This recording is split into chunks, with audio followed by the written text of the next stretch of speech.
Aniello Dellacroce, a name that reverberates through the annals of organized crime, was a formidable figure who cast a long and menacing shadow over the underworld. Renowned for his strategic genius and steely resolve, Dellacroce navigated the treacherous waters of the criminal underworld with unparalleled finesse. As an influential member of the Gambino crime family, he commanded respect as the underboss to the notorious crime boss, Carlo Gambino. His piercing gaze concealed a wealth of knowledge, earned through decades of experience in illicit enterprises.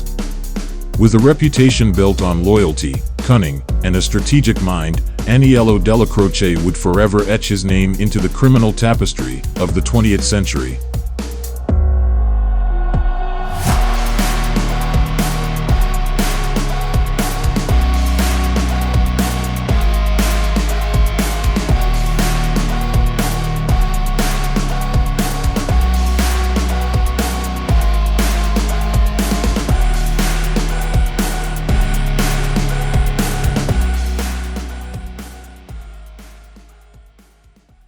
According to federal and state law records, Dellacroce was born on March 15, 1914, in New York City to Francesco and Antoinette Dellacroce, first-generation immigrants from Italy. His nickname, Neil, was an Americanization of his Italian name Aniello. Dellacroce had one brother, Carmine, who died in 1969. As a teenager, Dellacroce worked as a butcher's assistant, but because work was so scarce, he resorted to a life of crime. In the late 1930s, Dellacroce joined the Mangano crime family, forerunner of the Gambino family, and soon became involved with underboss, Albert Anastasia. With the disappearance of longtime boss Vincent Mangano, Anastasia became family boss and promoted Dellacroce to capo. Dellacroce is said to have pretended to be Father Timothy O'Neill on at least one kill while donning a clerical collar. Dellacroce had been a fervent admirer of Anastasia, but in 1957, Carlo Gambino, in a cunning political maneuver, appointed him as underboss after Anastasia's assassination and taking over the family. Under Carlo Gambino, Dellacroce rose to become the family's street viceroy, a strict enforcer whose commanding gaze kept capos and soldiers in line.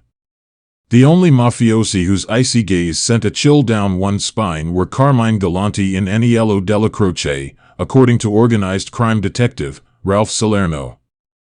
The Gambino members dubbed him the Polak due to his rough, square face and Slavic peasant appearance, but no one dared mention that while he was present. Little Italy served as Dellacroce's home base, while the Rave Night Social Club, a former tenement store on Mulberry Street, served as his headquarters. The Rave Night resembled a temporary bunker since it had no windows and a red brick exterior for protection.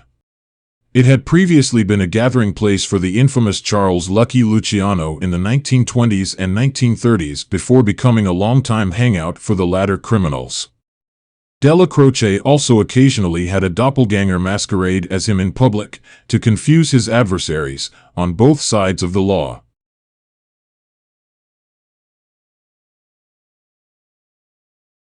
On September 22, 1966, Dellacroce was present at a meeting in Queens, later dubbed Little Appalachian, together with Joe Colombo, Carlo Gambino and Carlos Marcello, which appeared to be concerning the leadership succession within the Lucchese crime family, as longtime boss, Thomas Lucchese, had been hospitalized for over a year and was terminally ill and basically in retirement. A police raid by the NYPD apparently disturbed the meeting, and among the men arrested was Dellacroce. In 1971, Dellacroce was charged with contempt for refusing to respond to grand jury inquiries about organized crime and received a one-year sentence in a state prison. On May 2, 1972, Dellacroce was accused of committing federal tax evasion. In exchange for labor peace, the New York-based Yankee Plastics Company paid Dellacroce 22,500 stock shares worth $112,500, stocks of which he didn't pay federal income tax. Dellacroce was found guilty of tax evasion in March 1973 and given a sentence of 5 years in jail as well as a $15,000 fine. On October 15, 1976, Carlo Gambino passed away from natural causes at his home. Contrary to predictions, he chose Paul Castellano, his brother-in-law, to succeed him rather than Dellacroce, his underboss. Gambino seemed to think that Castellano's focus on white-collar industries would be advantageous to his crime organization. Dellacroce was unable to challenge Castellano's succession because he was at the time incarcerated for tax evasion. Castellano's actual confirmation hearing had to wait until November 24, 1976, by which time Dellacroce had been paroled. The meeting was held on a quiet, tree-lined street in Bensonhurst, at the home of Gambino capo Anthony Gaggi. In attendance were Consigliere Joe N. Gallo, acting underboss Jimmy Fila, and several capos who comprised the Gambino Executive Committee. At the meeting, Dellacroce boasted about what a soft hitch he'd been able to buy for himself in prison.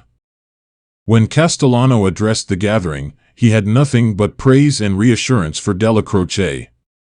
"Nobody knows the streets like you, nobody can do your job of holding things together, so here's what I'm suggesting. Anything you had with Carlo, you keep, anything more you want, we talk." Although Dellacroce accepted the proposal, the fact remained, he had been slighted, passed over, and the peace he made with Big Paul was never really more than an armed truce. This deal would effectively split the Gambino family into two rival factions. All white-collar crimes like bid rigging, union corruption, political bribes and financial frauds remained in Big Paul's sphere. Dellacroce retained the more traditional and violent rackets of loan sharking, gambling, and hijackings.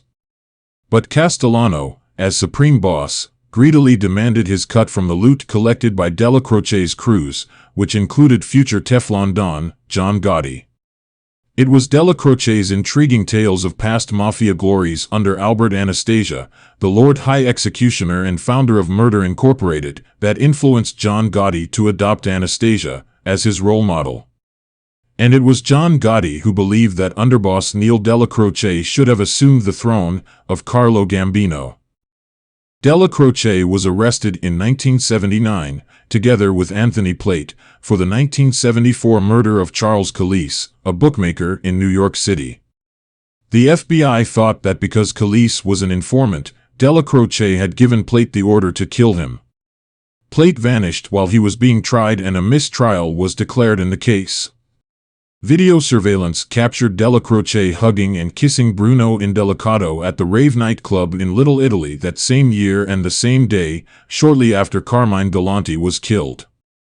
Dellacroce was apparently clued in on a trap involving the execution of the three capos, Alphonse Indelicato, Philip Giacone, and Dominic Trinchera on May 5, 1981, and authorized John Gotti's crew to lend a hand.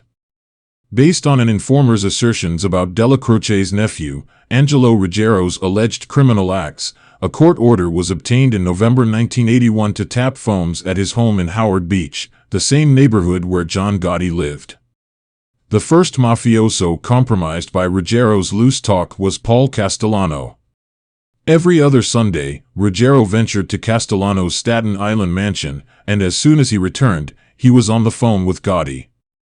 Ruggiero ranted about mafia disputes that the commission needed to settle. His constant babbling was a priceless gift to the FBI and the prosecution, giving them probable cause to bug and wiretap Castellano's house, their primary target. Ruggiero also provided sufficient evidence against Aniello Dellacroce as a bonus to the government for the court order to bug Dellacroce's Staten Island home. On February 25, 1985, Dellacroce was indicted along with the leaders of the other New York Five families as part of the Mafia Commission trial. On March 28, 1985, Dellacroce, along with his son Armand, and 8 others, were indicted on federal racketeering charges involving homicides, loan sharking, gambling, and hijackings.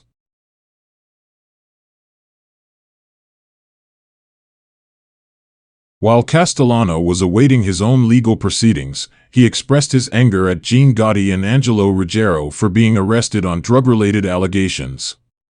It would be evidence that both soldiers had disobeyed his order against narcotics trafficking if the claims were true.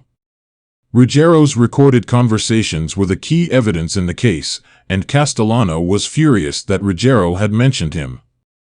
When the evidence was turned over as discovery materials to Angelo Ruggiero's lawyers, Castellano demanded the tapes and transcripts for his personal inspection.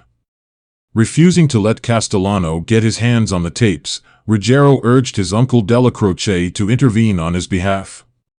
Ruggiero's cover story was that he was overheard merely trying to straighten out the financial affairs of his dead brother, and that he had been uninvolved in the drug trade, a trade which Castellano had banned at the time he became boss.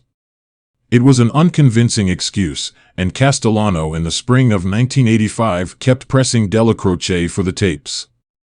However, around this time, Dellacroce had begun his battle with cancer, and while undergoing chemotherapy, he was largely confined to his home in Staten Island.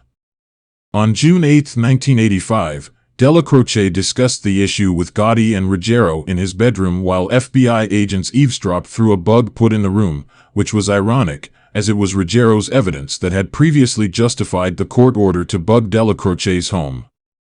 Dellacroce, who was now irate, admitted that he had put off a confrontation over the tapes for months in the hopes that Castellano would cool off. Dellacroce said to Ruggiero, "I've been trying to make you get away with these tapes, but Jesus Christ Almighty, I can't stop the guy from always bringing it up."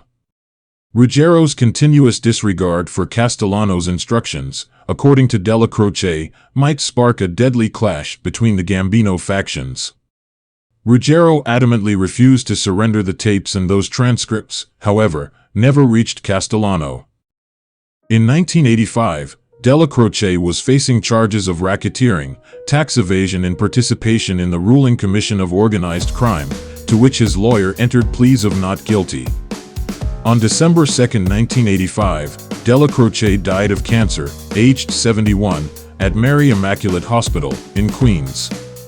Dellacroce's death and Castellano's failure to appear at Dellacroce's wake started a chain of events that would eventually lead to the death of Paul Castellano and his underboss Tommy Bellotti just 2 weeks later, planned and orchestrated by Dellacroce's protégé, John Gotti.